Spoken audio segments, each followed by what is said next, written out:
शकुंतला बिष्ट नायर की कहानी, राम मंदिर संघर्ष की सबसे बड़ी हीरो, जिससे थर-थर कांपते थे कांग्रेसी। 22 जनवरी को हिंदुस्तान दोबारा से दिवाली मनाएगा। 22 जनवरी को 550 वर्षों की प्रतीक्षा खत्म होगी। 22 जनवरी को अयोध्या में राम आएंगे। 22 जनवरी को हिंदुस्तानी फूले न समाएंगे। लेकिन क्या आप जानते हैं कि 550 वर्षों के इस राम मंदिर के संघर्ष में लाखों लोगों की भूमिका रही है।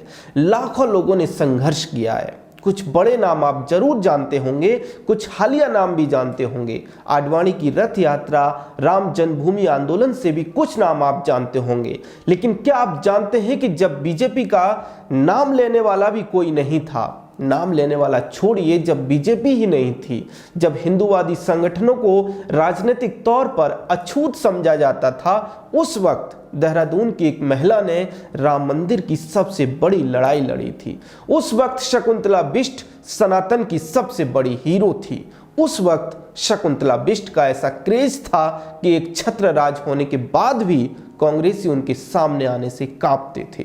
शकुंतला बिष्ट और उनके पति का तो छोड़िए, उनका ड्राइवर भी विधायकी का चुनाव यूं जीत जाता था। आज की कहानी शकुंतला बिष्ट नायर की कहानी है। नमस्कार, यह है वोकल भारत उत्तराखंड और मैं हूं चमन मिश्रा। शकुंतला बिष्ट नायर की हम बात करें उससे पहले आप चैनल सब्सक्राइब कर लें, बेल आइकन भी दबा दें। 22 जनवरी को अयोध्या के राम मंदिर में भगवान श्री राम के विग्रह की प्राण प्रतिष्ठा की जाएगी। ऐसे में लोग अयोध्या के संघर्ष को याद कर रहे हैं, राम मंदिर के संघर्ष को याद कर रहे हैं। इसलिए हम आपके लिए शकुंतला बिष्ट नायर की कहानी लेकर आए हैं। कहानी की शुरुआत देहरादून से होती है। दिलीप सिंह बिष्ट देहरादून में रहते थे। उन्हीं की बेटी थी शकुंतला बिष्ट। शकुंतला ने मसूरी के बिंडवर्ग स्कूल से हाई स्कूल की पढ़ाई की और फिर 20 अप्रैल 1946 को शकुंतला बिष्ट का विवाह आईसीएस अफसर के नायर के साथ हो गया। आज जो आईएएस यानी इंडियन एडमिनिस्ट्रेटिव सर्विस है, वही आज़ादी से पहले आईसीएस यानी इंडियन सिविल सर्विस हुआ करती थी। के नायर केरल के रहने वाले थे और बहुत ही तेज तर्रार अफसर थे। उन्हें कई भाषाएं आती थी। वो इंग्लैंड में भी पढ़ाई कर चुके थे और महज 21 साल की उम्र में आईसीएस का एग्जाम निकालकर वो अफसर बने थे। शकुंतला बिष्ट ने के नायर से शादी करने के बाद अपना सरनेम बदल लिया, जैसा कि भारतीय समाज में अक्सर होता है। शकुंतला बिष्ट अब शकुंतला नायर बन गई थी। 1947 में देश को आज़ादी मिली और इसके बाद 1949 में के नायर को अयोध्या जिले में पोस्टिंग मिली। अयोध्या का नाम तब फैजाबाद हुआ करता था। के नायर के साथ ही शकुंतला बिष्ट भी फैजाबाद आ गई। यहीं से के नायर और शकुंतला बिष्ट नायर का वो संघर्ष शुरू होता है जिसे ज़्यादा लोग नहीं जानते, लेकिन जानना सभी को चाहिए। हर उस व्यक्ति को जानना चाहिए जो राम मंदिर के बारे में जानना चाहता है, जो राम मंदिर संघर्ष के बारे में जानना चाहता है, जो अयोध्या संघर्ष के बारे में जानना चाहता है। हर उस व्यक्ति को नायर दंपत्ति की इस कहानी को जानना चाहिए। के नायर जब फैजाबाद में तैनात थे, तब उत्तर प्रदेश सरकार की तरफ से उनसे कहा गया कि राम जन्मभूमि मुद्दे पर एक रिपोर्ट पेश करें। के नायर ने यह काम अपने जूनियर गुरुदत्त को सौंप दिया और गुरुदत्त ने अपनी रिपोर्ट में कहा कि हिंदू समुदाय यहाँ मंदिर बनाना चाहता है और उन्हें मंदिर बनाने देना चाहिए। यहाँ एक विशाल मंदिर बनना चाहिए। एक तरह से 1949 में ही गुरुदत्त ने राम मंदिर निर्माण की सिफारिश सरकार से कर दी थी। इसके बाद आती है 22-23 दिसंबर 1949 की वो रात, जब बाबरी मस्जिद में भगवान रामलल्ला की मूर्ति प्रकट होती है। जब मूर्ति प्रकट हुई तब के नायर अयोध्या के डीएम थे, प्रधानमंत्री थे जवाहरलाल नेहरू और उत्तर प्रदेश के मुख्यमंत्री थे गोविंद बल्लभ पंत। नेहरू ने नायर को चिट्ठी लिखी कि मूर्तियां मस्जिद के अंदर से हटवा दें। नायर ने साफ इनकार कर दिया। गोविंद बल्लभ पंत ने नायर को चिट्ठी लिखी, नायर नहीं माने। नेहरू ने दोबारा नायर को चिट्ठी लिखी, आदेश दिया, लेकिन नायर नहीं माने।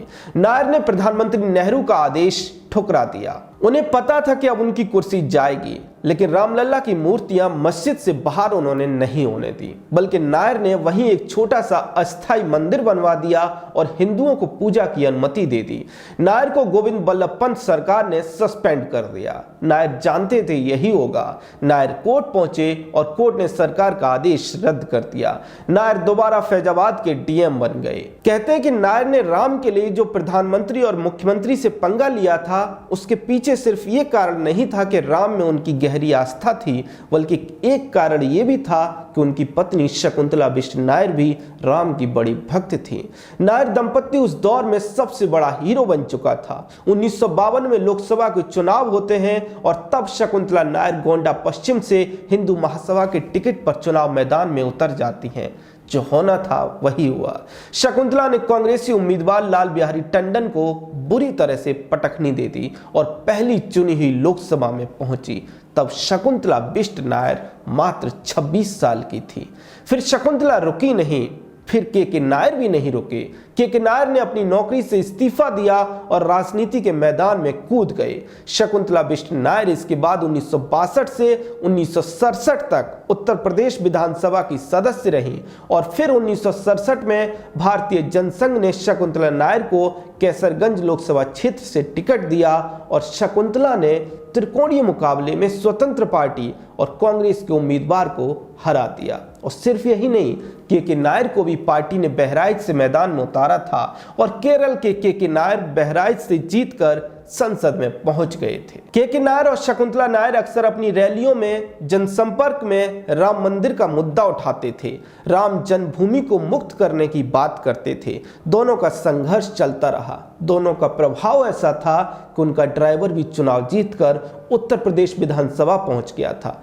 1971 में भी शकुंतला बिष्ट नायर कैसरगंज से चुनाव जीती। शकुंतला बिष्ट और के नायर दोनों ने अयोध्या को ही अपनी कर्मभूमि बनाया। और फिर आता है 1975, जब देश में आपातकाल घोषित कर दिया गया, जब पूरे भारत को पीढ़ियों में जकड़ दिया गया, जब नेताओं को रातों रात जेल में ठूंस दिया गया, तब शकुंतला बिष्ट नायर और के नायर कैसे बचते, उन्हें भी जेल में डाल दिया गया।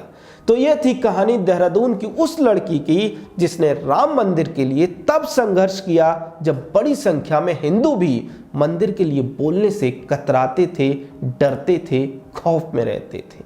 कहते हैं कि 22 और 23 दिसंबर की रात को रामलल्ला की मूर्तियां जो मस्जिद में प्रकट हुई थी, उन्हें दरअसल स्थापित किया गया था। और कहा तो ये भी जाता है कि इन मूर्तियों की स्थापना में शकुंतला बिष्ट नायर की सबसे बड़ी भूमिका थी। और हम सभी ये बात जानते हैं कि अगर उस रात मस्जिद में मूर्तियां प्रकट ना होती और अगर के नायर वहां के जिलाधिकारी ना होते, तो शायद 22 जनवरी को देखने के लिए और भी कई पीढ़ियों को इंतजार करना पड़ता। ऐसे में निश्चित तौर पर जब हम राम मंदिर की ओर देखें, जब हम अयोध्या की ओर देखें, जब हम भव्य दिव्य राम मंदिर को निहारें, तो शकुंतला बिष्ट नायर और के नायर को एक बार जरूर याद करें। इन जैसे ही तमाम लोगों के संघर्ष का ही परिणाम है कि आज अयोध्या में भव्य राम मंदिर का निर्माण हुआ है। शकुंतला बिष्ट नायर को लेकर आप क्या कहेंगे? कमेंट सेक्शन में हमें अपनी राय जरूर दें। चैनल सब्सक्राइब करना ना भूलें। जय हिंद।